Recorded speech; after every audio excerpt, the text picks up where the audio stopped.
ওমরকে সাইদ ডেকে ডেকে বলে, খলিফা বলেন, আমার জীবনে এমন কোন অপরাধ করি নাই, আমি কোন নেতৃত্বের খেয়ানত করি নাই, আমানাতের, আমার ইমানি শক্তি আছে, আমার মানসিক শক্তি আছে, আমি কোন অপরাধ করি নাই, আমার ইমানি বল আছে।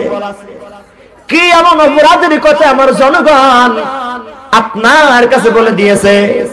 অপরাধের কথাগুলো আমি ব্যক্ত করব, এর সুযোগ্য তথ্যসূত্র আমি বর্ণনা করব, এর সাক্ষ্য প্রমাণ আমি দাঁড় করে দিব।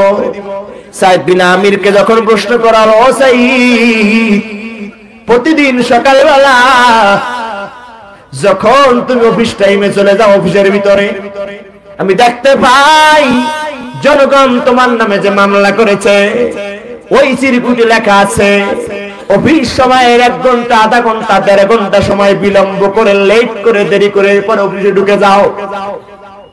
সাইদ, আমি খলিফার জানতে বলে চাই, জনগণের চিন্তা চেতনা, আমি খলিফারও চিন্তা, অফিস টাইমে কেন দেরি করে প্রতিদিন তুমি এরকম চলে যাও?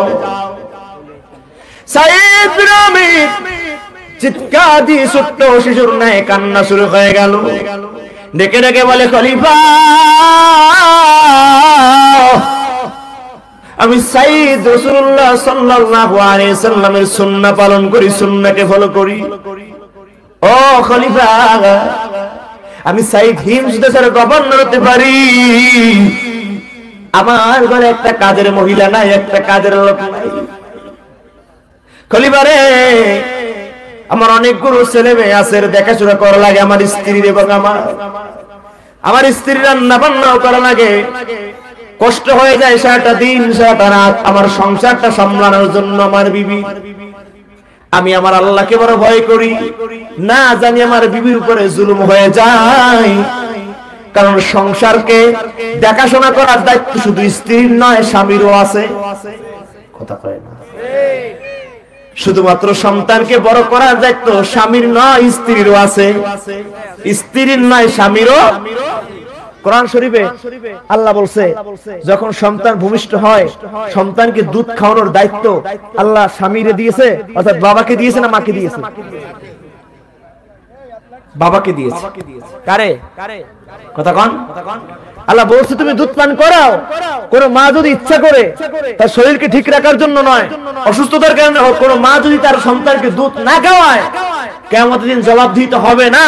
কিন্তু ওই বাবা যদি এই সম্পর্কে খেয়াল না রাখে, বাবা কিয়ামতের দিন আসামি হবে। বুঝেন কথা? দুধ খাওয়াই তো আপনাকে বাঁচায়। 10 মাস 10 দিন গরু রাখছি, জন্য শুকর আদায় করে।